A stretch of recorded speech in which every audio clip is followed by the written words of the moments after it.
ज्ञानेश्वरा. ओम नमो ज्ञानेश्वरा.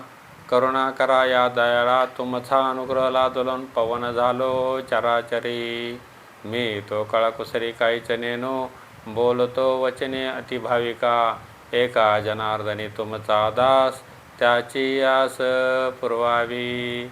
ओम ब्रह्मानंदम परमसुखदम केवलम ज्ञानमूर्ती, द्वंद्वातीतं गगनसदृशं तत्त्वमस्यादिलक्षणम् एकं नित्यविमलमचलं सर्वादिसाक्ष्यभूतं भावातीतं त्रिगुणरहितं सद्गुरुं तन्नमामि सद्गुरुं तन्नमामि.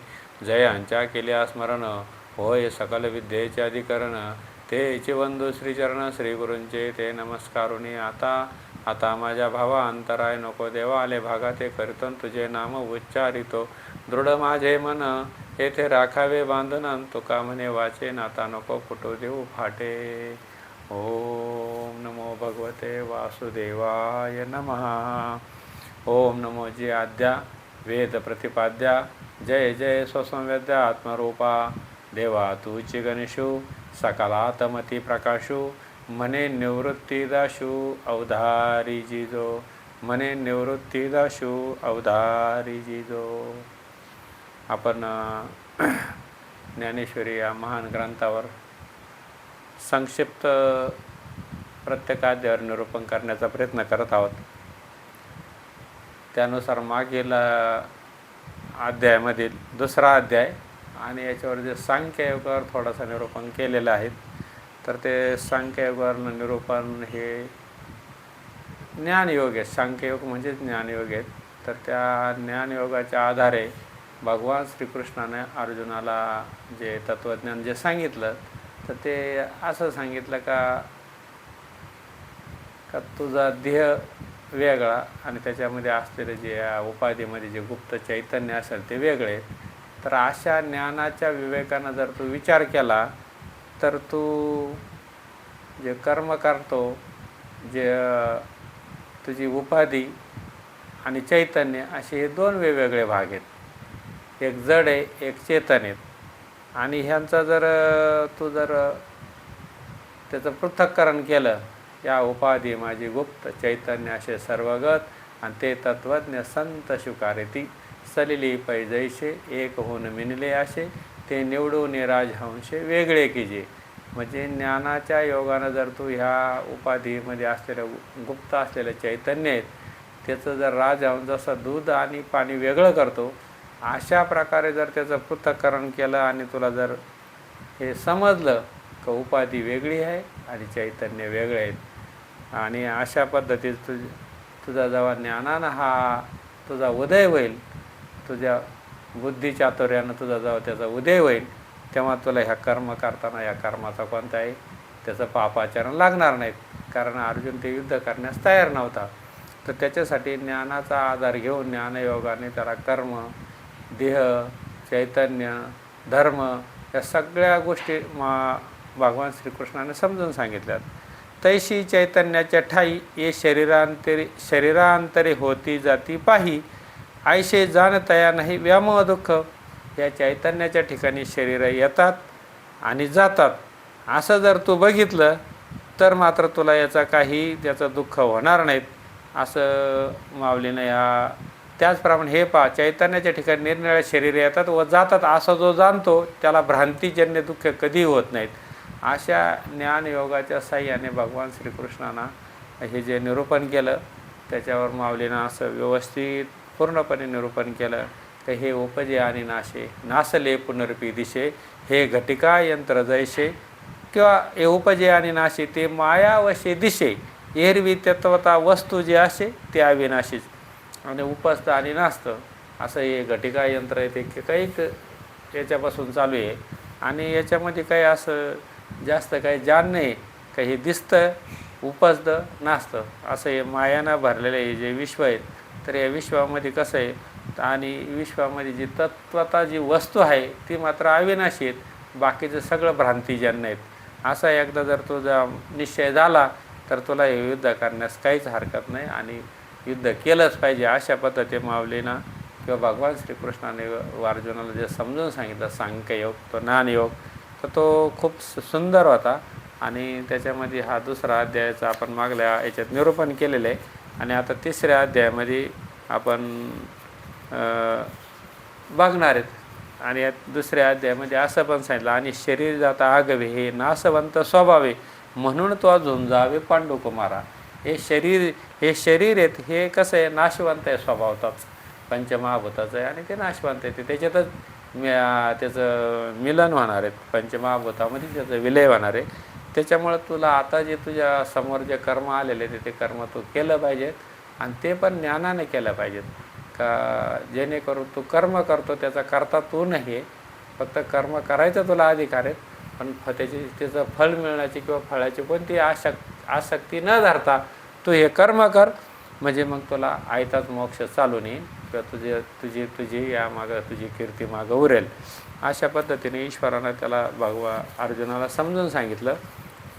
हा झाला सांख्ययोग. पण आता सांख्ययोग झाल्यानंतर म्हणजे ज्ञानयोग झाला. ज्ञानाने त्याला उपाधी, चैतन्य, कर्म, अकर्म, कर्ता, अज्ञान ह्या गोष्टी सगळ्या भगवान श्रीकृष्णाने ह्या दुसऱ्या अध्यायामध्ये मांडल्यात. आता तिसरा अध्याय असा घेतला का त्याला कर्मयोग असं म्हणतात. तर कर्म हे केलंच पाहिजे, आणि कर्म हे प्रत्येकाकडून घडलं जातं. जो म्हणतो मी कर्म करणार नाही त्याच्याकडून हे कर्म घडलं जातं. म्हणजे कर्माचा अधिकारी किंवा कर्म करणारच नाही असा म्हणायचा काहीच अधिकार नाही आहेत, कारण कर्म हे प्रकृतीकडून घडले जातात. तर ह्या कर्मयोगावर माऊलीनं खूप प्रकाश टाकला, आणि कर्म हे केलेच पाहिजे. त्यातल्या जाणत्यानं तर हे कर्म केलेच पाहिजे, कारण त्याचाच आदर्श घेऊन इतर सर्व जीव ह्या भूतलावर कर्म करत असतात. म्हणून जो कर्मरहित झालेला आहे, ज्याने संपूर्णपणे ज्ञान मिळवलेले आहेत, ज्याला आत्मज्ञान झालेले आहेत, तरी त्यांना हे सुद्धा कर्म केलेच पाहिजे म्हणला. त्याला कोणतंच कर्म करणं शिल्लक राहत नाहीत, तरी त्याला कर्म करावं लागतात, कारण त्याचा आदर्श सर्व घेतात. तर अशा प्रकारे कर्मयोगानंही त्याला अर्जुनाला पटवून दिलं की जेणेकरून तू हे युद्ध केलंच पाहिजेत. आणि कर्म करत असताना मी कर्म करत नाहीत किंवा कर्माची जी फलेशा आशा असते ती सोडून कर्म केलं पाहिजेत. आणि ह्या अध्यायामध्ये कर्माचा खूप मावळींना विषय मांडलेला आहे की जेणेकरून आपण आपलं विहित कर्म जर केलं, आपल्या स्वभाव धर्माप्रमाणे आपल्याच धर्माचा अनुसरून आपण जे कर्म करू त्या कर्मालाच आपल्याला मोक्ष मिळेल. फक्त कर्म करत असताना कर्माची फलेशाचा आशा धरायची नाही आणि कर्माचा करता व्हायचा नाहीत. तर अशा प्रकारे जर कर्म केलं, वास्तविक प्रत्येकाने अहंकार टाकून देऊन निष्काम बुद्धीने स्वकर्म करण्यातच हित आहेत. आपला अहंकार टाकून द्यायचा, देह अहंकार टाकून द्यायचा आणि स्वकर्म करण्यातच हित आहे. त्यामुळे त्याला कर्मबंध न लागता मोक्षाप्रत जाता येतात. अशा मनुष्याला त्याला कर्माचा बंध न लागता उलट तो मोक्षाला जातो. अशा प्रकारे माणसानं कर्म हे केले पाहिजेत. असे वागणे हाच आपला नित्ययज्ञ आहे. हे स्वधर्माचरण ज्याच्या हातून घडत नाही त्याची कुकर्माकडे प्रवृत्ती होते व तद्वारे नाश होतो. ब्रह्मदेवानं जेव्हा सृष्टीची उत्पत्ती केली तेव्हा मनुष्य प्राण्याबरोबर स्वधर्म त्याच्या मागे लावला व प्रजेला सांगितले की याचे आचरण करण्यात तुमचे हित आहेत. म्हणजे ब्रह्मदेवानं जरी सृष्टी निर्माण केली तरी त्यालाही बी त्याच्या धर्माप्रमाणे कर्म करण्यास सांगितलेले आहेत. आणि कर्म करूनच तुम्ही स्वधर्माकडं किंवा मोक्षाकडं जा, असं हे ब्रह्मदेवाची इच्छा हीच होती. आणि अशा प्रकारे बरेच काही उदाहरण देऊन माऊलीनं आणि भगवान श्रीकृष्णानं अर्जुनाला पटवून दिलं की कर्म हा सिद्धांत, कर्म करणे हा किती महत्त्वाचा भाग आहे. आणि कर्म केल्यानंतरच माणूस कर्म करूनच निष्कर्म स्थितीत जाता येतो. कर्म न करता निष्कर्म स्थितीत जाता येत नाहीत. कर्माचा करता न होता कर्म हे निष्काम बुद्धीनं करून मनुष्य कसा मोक्षाला जाईल आणि कसं त्याच्या इहलोकीचं कल्याण होईल, या पद्धतीने या कर्मयोगाचं महत्त्व माऊलीने याच्यात सांगितलेले आहेत. आणि हे सांगत असताना याच्यामध्ये या भक्तिमार्गामध्ये जाताना, या कर्ममार्गाने जाताना दोन गोष्टी भगवान श्रीकृष्णानं सांगितल्यात. आणि त्याच्यामधून माऊलीनं त्याचं निरूपण केलं एक 3ऱ्या श्लोकामध्ये, का ह्या मार्गाने जात असताना म्हणजे एखादी गोष्ट आपल्याला प्राप्त करायची असेल तर त्याला जर पक्षाप्रमाणे पंख असले तर तो माणूस पक्षी जसा प्रत्यक्षात तो फळाला जाऊन धरतो आणि त्या फळाचा आनंद घेतो, फळ खातो. तसा त्याला विहंगम मार्ग असं म्हणलं की विहंगम मार्गानं जरा मनुष्य गेला तर तो लवकर तिथं प्राप्त होतो. म्हणून कर्म हे केलं पाहिजे. आणि दुसरी गोष्ट एक पिप्पलिका मार्ग आहे का म्हणजे मुंगीच्या मार्गानं जाऊनही बी तो फळाकडं जाईल, परंतु तो खूप लांबचा मार्ग आहे, खूप वेळ लागला, तो जाईल का नाही याची शाश्वती नाही. म्हणून भगवान श्रीकृष्णांना सांगितलं का कर्म हे केलेच पाहिजेत आणि कर्म करूनच आपण नैष्कर्म स्थितीत जाऊ. आणि कर्माचा कोणताही लवलेश आपल्याकडं न घेता, त्याचा कर्म करीत असताना कोणताही ध्येय अहंकार न घेता हे कर्म निष्काम बुद्धीनं जर केलं तर तेच कर्म भगवंताला जाऊन मिळतं. तर अशा प्रकारे देकपा विहंगम मते अधिष्ठानो ज्ञानाते सांख्यम सद्य मोक्षाते आकाळिता. इथं तिसऱ्या याच्यावर हे करताना श्रीकृष्ण म्हणाले, हे निष्पाप अर्जुना, मी या लोकामध्ये ज्ञानयोग आणि सांख्याच्या व कर्मयोग आणि कर्म करण्याचे असे दोन मार्ग वतन कर्मपूर्व सांगितलेले आहेत का. ज्ञानयोग आणि सांख्याचा व कर्मयोग आणि कर्म करण्याचे असे 2 मार्ग सांगितलेले आहेत. तर ते कसे आहेत. अर्जुनाच्या ह्या भाषणात श्रीकृष्ण आश्चर्यचकितून म्हणू लागला, अर्जुना, आम्ही तुला या थोडक्यात मतलब सांगितला, कारण की निष्काम कर्मयोग सांगत असताना प्रसंगाने सहजच आम्ही ज्ञानमार्गाची व्यवस्था ज्या हेतूने स्पष्ट केली तो आमचा प्रतिपादनाचा हेतू तू जाणलाच नाहीस, म्हणून उगीच रागावलंस. तर आता ध्यानात ठेव की हे दोन्ही मार्ग मीच सांगितले आहेत, कर्ममार्ग आणि ज्ञानमार्ग. हे दोन्ही खूप महत्त्वाचे आहेत आणि ते कसे आहेत ते सांगितले आहेत. हे वीरश्रेष्ठ अर्जुन ऐक, या लोकांमध्ये दोन्ही मार्ग माझ्यापासूनच प्रकट झालेले आहेत. काही जे ज्ञानमार्ग आणि कर्ममार्ग हे जे सांख्य मार्ग आहेत हे दोन्ही माझ्यापासूनच प्रकट झालेले आहेत. ते मुळापासून तसेच चालत आलेले आहेत. त्यापैकी एकाला ज्ञानयोग म्हणतात, त्याचे आचरण ज्ञानी लोक करतात आणि त्यात ओळखीबरोबर परमात्मा स्वरूपाशी तन्मयता प्राप्त होते. ज्ञानयोगाने त्यात जर ओळख करून घेतली परमात्मा स्वरूपाची तर तो परमात्मा स्वरूपाला तन्मयता प्राप्त होते. दुसरा तो कर्मयोग समज, जे ते साधक लोक निष्णांत होऊन परमगतीला पावतात, परंतु ते काही काळाने पावतात. हे मार्ग तर दोन्ही आहेत, परंतु ते शेवटी एकाच ठिकाणी येऊन मिळतात. हे दोन्ही मार्ग कर्ममार्गाने गेला तरी तिथंच जातो आणि ज्ञानमार्गाने गेला तरी तो तिथंच जातो. आणि दोन्ही मार्ग हे त्या ठिकाणी खूप श्रेष्ठ आहेत. परंतु त्यातमधला ज्ञानमार्ग हा थोडा श्रेष्ठ आहे, कारण ज्ञानमार्गाने लवकर पोचलं जातो, कर्ममार्गाने हा उशिरा जातो. तर ते कसं जातं ते सांगितलं. हे दोन्ही मार्ग तर आहेत, परंतु शेवटी एकाच ठिकाणी येऊन मिळतात. ज्याप्रमाणे तयार असलेल्या व तयार करावयाच्या अशा दोन्ही जेवणात सारखीच तृप्ती असते. किंवा पूर्वेकडून व पश्चिमेकडून वाहणाऱ्या नद्या पाहिल्या तर वाहताना वेगळ्या दिसतात, मग समुद्रात मिळाल्या असे शेवटी एकच होतात. त्याप्रमाणे ज्ञानयोग व कर्मयोग मागे जरी 2 आहेत तरी ते एकच साध्याला सुचावतात, परंतु त्याचे आचरण करणे करणाऱ्याच्या योग्यतेवर अवलंबून आहे. पण त्याचं आचरण करणं हे करणाऱ्याच्या योग्यतेवर अवलंबून आहेत. पहा, ज्याप्रमाणे पक्षी उड्डाणाबरोबर फळाला मिळतो, जसा पक्षी उड्डाणाबरोबर डायरेक्ट त्या फळावर जाऊन बसतो आणि त्याचा आस्वाद घेतो, त्याप्रमाणे मनुष्याला त्या वेगाने ते फळ कसे प्राप्त करून घेता येईल सांग बरे. तो हलकी एका फांदीवरून दुसऱ्या फांदीवर जात काही वेळाने त्या मार्गाच्या आचरण त्या फळापर्यंत खात्रीनं पोचतो. पहा, तशी वरील दृष्टांतातील पक्षाच्या मार्गाप्रमाणे ज्ञान मार्गाचा आश्रय करून ज्ञानी तत्क्षणी मोक्ष आपल्या अधीन करून घेतात. ज्ञानी मात्र त्या कर्ममार्गाचा आचरण करून त्या कर्ममार्गामध्ये ज्ञानमार्ग म्हणजे ज्ञानाचाही विचार करून म्हणजे कर्मामध्ये ज्ञान घालायचं की जेणेकरून ते कर्म मी करत नाही, माझ्याकडून होत नाही, करणारा करता कराविता वेगळा आहे आणि मी निमित्त मात्र आहे. तर अशा प्रकारे जर ते कर्म केलं तर ते कर्मच हे मोक्ष मार्गाला घेऊन जातं. पहा, तसे वरील करून ज्ञानी तत्क्षणी मोक्ष आपल्या अधीन करून घेतात. दुसरे जे कर्मयोग ते कर्मयोगाच्या आश्रयाने वेदांत सांगितलेला आपलाच आचरण पाळून काही कालाने पूर्णतास पोहोचतात, कर्ममार्गाने तिथेच जातात. कर्म न करता पुरुषाला नैष्कर्म्य प्राप्त होत नाहीत व केवळ प्राप्त कर्म संन्यासाने नैष्कर्म सिद्धी प्राप्त होत नसते. म्हणजे कर्म न करता तो नैष्कर्म स्थितीला जाऊ शकत नाही. म्हणजे कर्म करूनच नैष्कर्म स्थितीला जावं लागतं हे सांगा.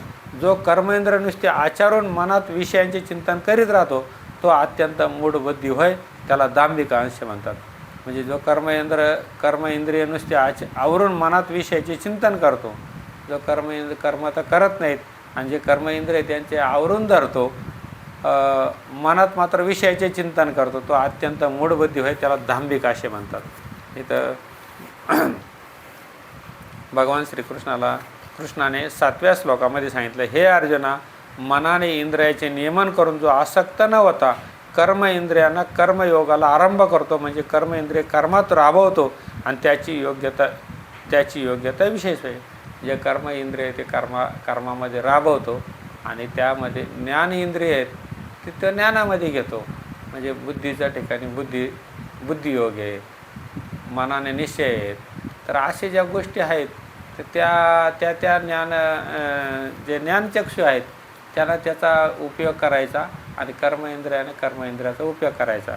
दोन्ही ठिकाणी जर चित्त ठेवले तर जो अंतर्यामी निश्चळ व परमात्माचे स्वरूप घडलेला असतो आणि बाहेरून मात्र लोकांप्रमाणे व्यवहार करीत असतो, तर तो आतमध्ये मात्र ज्ञान मार्गाने तो कसा असतो, आतमध्ये स्वस्वरूपामध्ये लीन असतो आणि कर्म इंद्रिय मात्र कर्म करीत असतात. अशा प्रकारे जो मनुष्य असतो तो इंद्रियांना हुकूम करीत नाही आणि विषय बाधतील अशी त्याच भीती नसते. तो अधिकापरत्वेत प्राप्त झालेले जे विहित कर्म त्याचा अनादर करत नाहीत. तो ज्या स्वधर्माप्रमाणे जे कर्म आपल्या वाट्याला येईल ते कर्म तो आनंदानं करतो, ईश्वराची पूजा म्हणून करतो. अशा प्रकारे जो कर्माचा अव्हेर न करतात, कर्माचा स्वीकार करून जे कर्म तो आनंदानं करतो तो कर्मयोगी म्हणावा, त्याला कर्मयोगी म्हणावं लागेल. जे विहित कर्म आहे त्याचा अनादर करत नाहीत, कर्म इंद्रिय कर्म करीत असले तरी त्यांना तो पुरुष आवरत नाहीत, पण त्यामुळे उत्पन्न होणाऱ्या विकाराने तो लिप्तही होत नाहीत. आणि जरी ते असला त्याने पुरुष आवरत नाही, पण त्यामुळे उत्पन्न होणाऱ्या विकाराने तो लिप्त होत नाहीत. ज्याप्रमाणे पाण्यातील कमलाचे पान पाण्याने लिप्त होत नाही, त्याप्रमाणे तो कोणत्याही कामनेने लिप्त होत नाहीत व अविवेकरूपी मलाचे योगाने तो मलिन होत नाहीत. त्या कमलाच्या प्रमाणे तो अलिप्तपणाने संघामध्ये राहतो. तो दिसण्यास सामान्य लोकांप्रमाणे दिसतो. ज्याप्रमाणे सूर्यबिंब पाण्याहून अलिप्त असूनही प्रतिबिंबामुळे पाण्याच्या संगतीत राहताना दिसते, त्याप्रमाणे वरवर पाहिले तर तो इतर सामान्य लोकांसारखाच दिसतो. बाकी त्याच्या संबंधी निश्चित विचार ठरू म्हटले तर त्याच्या स्थितीविषयी काहीच कल्पना करता येत नाही. अशा लक्षणे युक्त असलेला जो तुला दिसेल तोच आशापासरहित व मुक्त आहे असे तू ओळख. अशा प्रकारे भगवान श्रीकृष्ण याच्यावर निरूपण करीत असताना 7व्या श्लोकावर त्याच्यावर माऊलीनं असं निरूपण केलेलं आहे. त्याच्यानंतर हा एक 9वा श्लोक आहे का, स्वधर्मो जो बापा तोच नित्य यज्ञ जान पा, म्हणून वर्तते तेथे पापा संचारू नाही. हा निज धर्म जो सांडे कुकर्मे रती घडे, तेची बंधू पडे सांसारिक, म्हणून स्वधर्मानुष्ठान ते अखंड यज्ञयाजन, जो करी तया बंधन काहीच नाही. स्वधर्माप्रमाणे आचरण कसं करावं आणि ते केल्यानंतर मनुष्याला मोक्षप्राप्ती कशी होते, तर आणि स्वधर्माप्रमाणे कर्म कसं करावं याच्यावर माऊलीनं सुंदर निरूपण केलं. तर ते सांगितलं, अरे बाबा, आपला जो धर्म आहे तोच नित्य यज्ञ होईल असं समज. आपल्याला धर्मानं जे आपल्याला कर्म वाट्याला आलेले आहेत ते कर्म आपण करायचं, म्हणजे तो यज्ञच आहेत. म्हणून त्याचे आचरण करीत असताना त्यात पापाचा शिरकाव होत नाहीत. हे स्वधर्माचरण सुटले म्हणजे वाईट कर्माच्या ठिकाणी आसक्ती उत्पन्न होते आणि त्यामुळे त्या वाईट कर्म करणाऱ्या पुरुषास संसार बंध प्राप्त होतो. म्हणून स्वधर्माचे आचरण करणे हेच नित्य यज्ञ याजन करण्यासारखे होय.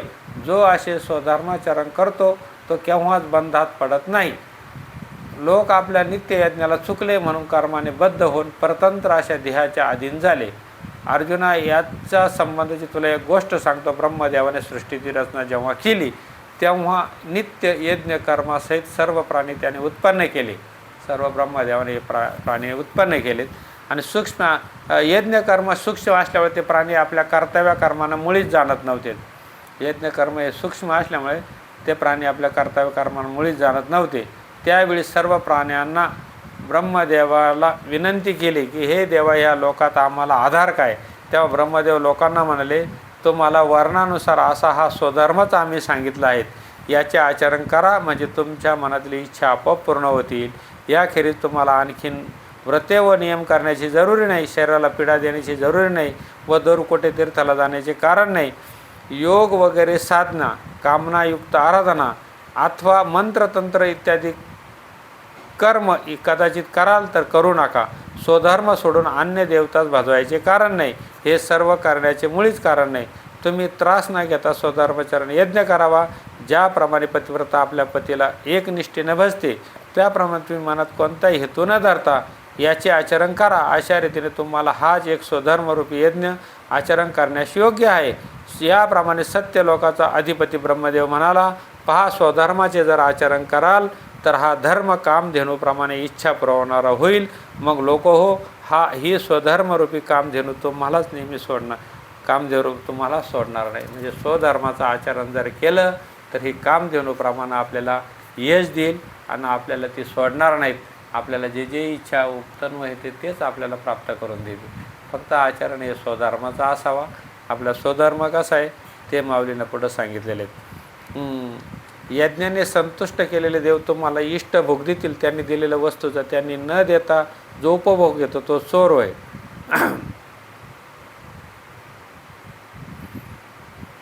यज्ञाने ज्या संतुष्ट केले देव तुम्हाला इष्ट भोग देतील, पण त्यांनी दिलेल्या वस्तूचा त्यांना न देता जो उपभोग घेतो तो ते इष्ट देवताला तो कसा द्यायचा त्याचं वर्णन माऊलीने केलं.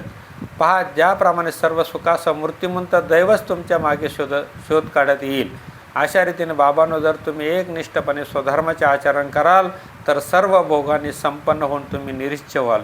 उलट पक्षी सर्व संपदा प्राप्त झाली असता जो विषयांच्या घोडीला लुब्ध होऊन उन्मत्त इंद्रिय जसे सांगतील तसे वागतो.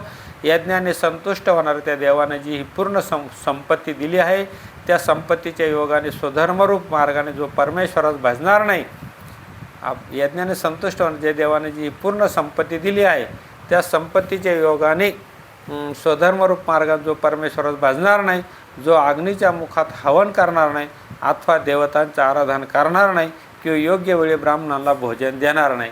आता हे स्वधर्म करणं कोणतं हे माऊलीने सांगितलं का हे आपण जे कर्म करतो त्याचं आपल्याला जे फळ मिळतं हे तसं पाहायला गेलं तर हे प्रकृतीचा हा नियम आहे आणि प्रकृतीच्या नियमानुसारच आपल्याला हे फळ मिळतं आणि आपल्याला कर्म करायला मिळतात. याच्यामध्ये आपला याच्यामध्ये आपला कोणताही असं नाही आहे का आपण करताय त्याच्यामध्ये.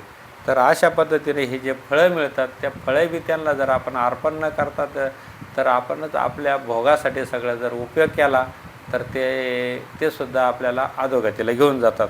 तर ते कसं सर्व संपदा प्राप्त झाली असं जो विषयाच्या पुढे लुब्ध होऊन उन्मत्त इंद्रिय जसे सांगतील तसे वागतो. यज्ञाने संतुष्ट होणार ते देवाने जो पूर्ण संपत्ती दिली आहे त्या संपत्तीच्या योगाने स्वधर्मरूप मार्गाने जो परमेश्वरास भजणार नाही, म्हणजे जो सर्व काही अनुकूल परिस्थिती असताना जो परमेश्वराला भजणार नाहीत तर त्याला जो अग्नीच्या मुखात हवन करणार नाही अथवा देवताची आराधना करणार नाहीत, म्हणजे अग्नीच्या मुखामध्ये हवन केलं पाहिजे, देवताची आराधना केली पाहिजेत, ब्राह्मणाला भोजन दिलं पाहिजेत, गुरुभक्तीला तो सामोरा गेला पाहिजेत, अतिथीचा मान केला पाहिजेत, आपल्या जातीला संतोष देणार नाहीत, म्हणजे आपण ज्या जातीमध्ये जन्माला आलो जो मनुष्य धर्म आहे त्याला तो संतोष देणार नाहीत, असा जो स्वधर्म जो करणार नाहीत, अशा रीतीने जो आपल्या धर्माचे आचरण टाकून आणि संपन्नतेने उन्मत्त होऊन केवळ भोगामध्ये घडून जाईल असं न करता तर त्या आलेल्या संपत्तीचा विनियोग हा फक्त आपल्या स्वतः करताच म्हणजे एकदम स्वार्थबुद्धीनं करील अशा मनुष्याला मोठा धोका आहे. तो असा की त्याच्याजवळ असलेले सर्व ऐश्वर्य नाहीसे होईल. हे मिळालेले भोगसुद्धा त्याला भोगायस मिळणार नाहीत. जसे आयुष्य संपलेल्या शरीरात प्राण राहत नाही किंवा दैवहीनाच्या घरात लक्ष्मी राहत नाही, जसा दिवा मालवल्यावर त्याचा प्रकाश नाहीसा होतो तसा धर्म जर लुप्त झाला तर सर्व सुखाचे आश्रय नाहीसे होते. याप्रमाणे आपला आचार जिथे सुटतो त्या ठिकाणी आत्मस्वतंत्र राहत नाही. प्रजा हो, हे नीट ऐका असे ब्रह्मदेव म्हणालेत. ब्रह्मदेवाने ह्या गोष्टीचा जेव्हा सृष्टी निर्माण केली तेव्हा त्यांनी जसं कर्म सांगितले तसं त्याचा कर्म संन्यास योग म्हणजे त्या कर्मातून प्राप्त होणारं हे कसं त्याचा उपयोग केला पाहिजेत असं निरूपण माऊलीने इथे केलेले आहेत. म्हणजे यज्ञशेष भक्षण करणारे सज्जन सर्व पापापासून मुक्त होतात. स्वतः करता पाकसिद्धी करतात ते पापी लोक पाप भक्षण करतात.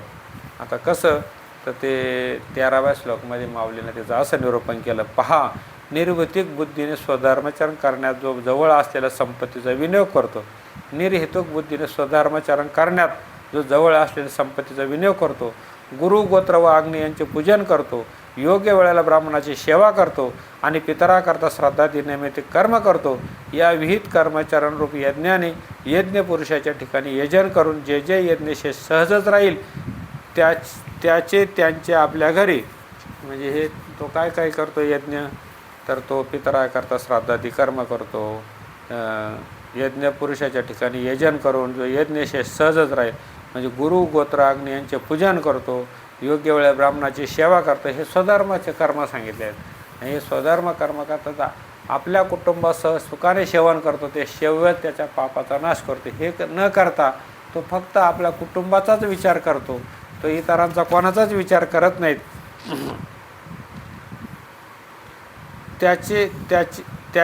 त्यांचे आपल्या घरी आपल्या कुटुंबात सुखाने सेवा, त्या सेवेच त्याचा पापाचा नाश करतात.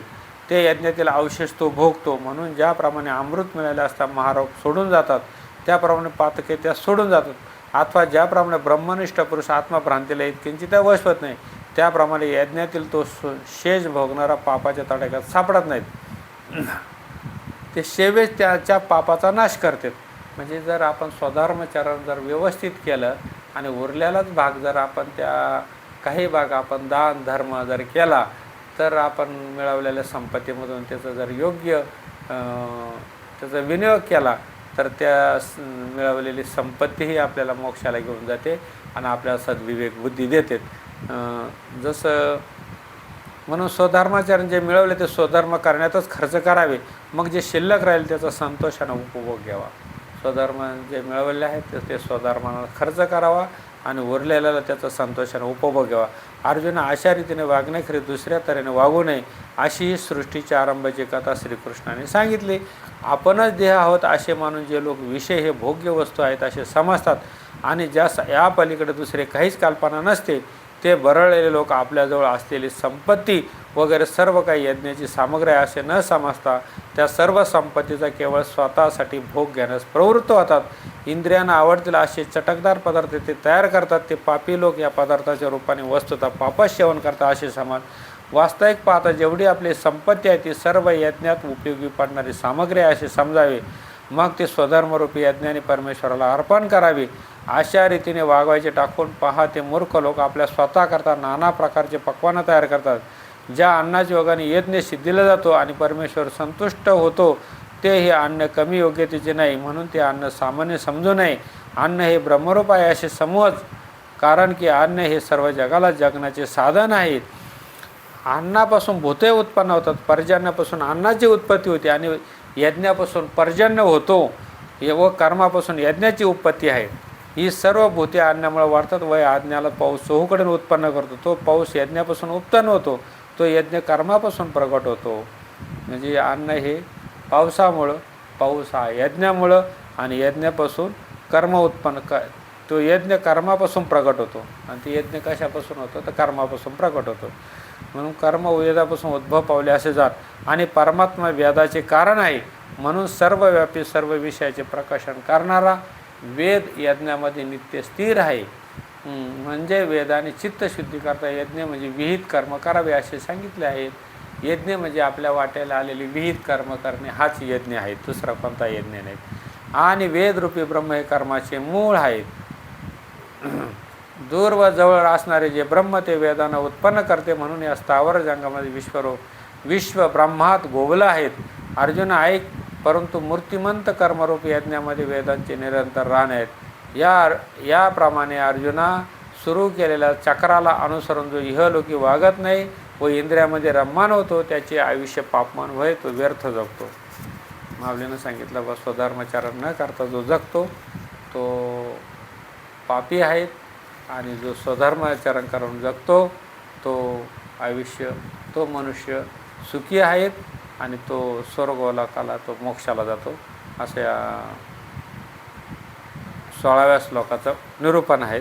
आता त्यानंतर 21व्या श्लोकावर निरूपण करताना माऊलीनं सांगितलं की येत वडील जे जे करते. आता हे कर्म आचरण कसं आहे तर जसं आपले वडील करतात, जे वडील म्हणजे जाणते लोक जे करतात त्याप्रमाणे त्यांच्यानंतर त्यांचे अनुकरण करणारे लोक इतर लोक करतात. तर मग म्हणून येत वडील जे जे करती तया नाम धर्म ठेवते, तेच येर अनुष्ठाती सामान्य सकळ, हे आयुष्य असे स्वभावे, म्हणून कर्म न संडावे, विशेष आचारावे लागे संती. कर्म का करावं, तर कर्म करण्याची बरेच कारणं माऊलीनं किंवा भगवान श्रीकृष्णाने अध्यायामध्ये सांगितलेले आहेत. एक तर स्वधर्म कर्म केलं तर आपण मोक्षाला आणायचं जाणार. शिवाय स्वधर्म करणं हे यज्ञाला संतुष्ट करण्यासाठी करायचं असतात. ज्या स्वधर्म कर्म करत असताना त्याच्यातून आपल्याला जो संतुष्टपणा मिळतो, त्या फायद्यापासून आपण ते काही त्याला यज्ञासाठी आहुती दिली पाहिजेत. आपण इतरांचाही बी विचार केला पाहिजेत. असं दान धर्म पुण्यकर्म केले पाहिजेत. मग असं करताच आपल्याला ते स्वधर्म कर्मच आपल्याला मोक्षाला घेऊन जातात. तसं इथं अजून कर्म का करावं, तर आपण जर थोरल्या माणसाने किंवा वडील माणसानं जर कर्म नाहीच केलं तर बाकीचे ते कर्मापासून दूर जातील. म्हणून इथं वडील म्हणजे जे थोर आहे, सत्पुरुष आहे, किंवा जे दुसऱ्याला त्याचे अनुकरण करू शकतात, अशा सर्व माणसाने ते कर्माचं अनुसरण केलंच पाहिजे. या जगात थोर लोक जे कर्म आचरतात त्याला सामान्य लोक धर्म असे म्हणतात. म्हणून कर्म केलं पाहिजे. का जे थोर लोक कर्म करतात तर त्याचंच अनुसरण इतर लोक करतात आणि इतर सर्वसामान्य लोक त्याचेच आचरण करतात. अशी स्थिती असल्यामुळे ज्ञानीपुरुषानं कर्म सोडणे बरोबर नाही. इतकेच काय, संतांनी तर याचे आचरण विशेष काळजीने केले पाहिजेत. उलट जाणताना याचं आचरण केलं पाहिजेत. तसं स्थित प्रज्ञाला कोणतंच कर्म राहत नाहीत. ईश्वराला कोणतंच कर्म करणं गरजेचं नाही, परंतु तोही प्रामाणिकपणे कर्म करतो. तर का, तर त्यांचं अनुकरण सगळे इतर लोक करतात म्हणून. आणि हे अर्जुन, हे त्रैलोक्यामध्ये मला कर्तव्य असं काही नाही किंवा प्राप्त न झालेली अशी गोष्ट मला प्राप्त करायची राहिलेली नाही, तथापि मी कर्म करतच राहतो. मी कर्म अशा का करतो, तर ते माझं अनुकरण इतरांनी करावा म्हणून देव म्हणतो की मी बी कर्म करतो. मला कर्म करण्याचं काहीच कारण नाही तरी कर्म करतो. तसंच आता ह्या 25व्या श्लोक 3ऱ्या अध्यायामध्ये जे कर्मयोगामध्ये जे महत्त्वाचे जे श्लोक आहेत, तर ते भगवंतानं का घेतलेत आणि त्याच्यावर माऊलीनं कसं निरूपण केलं हे आपण बघतोय. तर 25व्या श्लोकाचं असं निरूपण आहे, हे अर्जुना, ज्याप्रमाणे अज्ञानी लोक कर्माच्या ठिकाणी आसक्त होऊन कर्म करतात, त्याप्रमाणे लोक संग्रह करण्याची इच्छा करणारे ज्ञानी पुरुषांनी अनासक्त होऊन कर्म करावे. अज्ञानी लोक आसक्तीनं कर्म करतावे, तर ज्ञानाने निरासक्त होऊन कर्म केले पाहिजे. फलाच्या आशेने फलासक्त पुरुष जितक्या उत्सुकतेने कर्माचे आचरण करतात, तितक्याच उत्सुकतेने फलाशा नसलेल्या लोकांनी कर्म केली पाहिजेत. कारण अर्जुना, लोकांचा वागणुकीची रीतच सर्व प्रकारे नेहमी जतन करून ठेवणे योग्य आहेत. शास्त्राने सांगितल्याप्रमाणे वागून जगात सरळ मार्गाला लावे आणि आपण लोकांमध्ये लोकबाह्य वागू नये, यासाठी आपण कर्म हे केलीच पाहिजेत, असं अर्जुनाला भगवान श्रीकृष्ण सांगतात.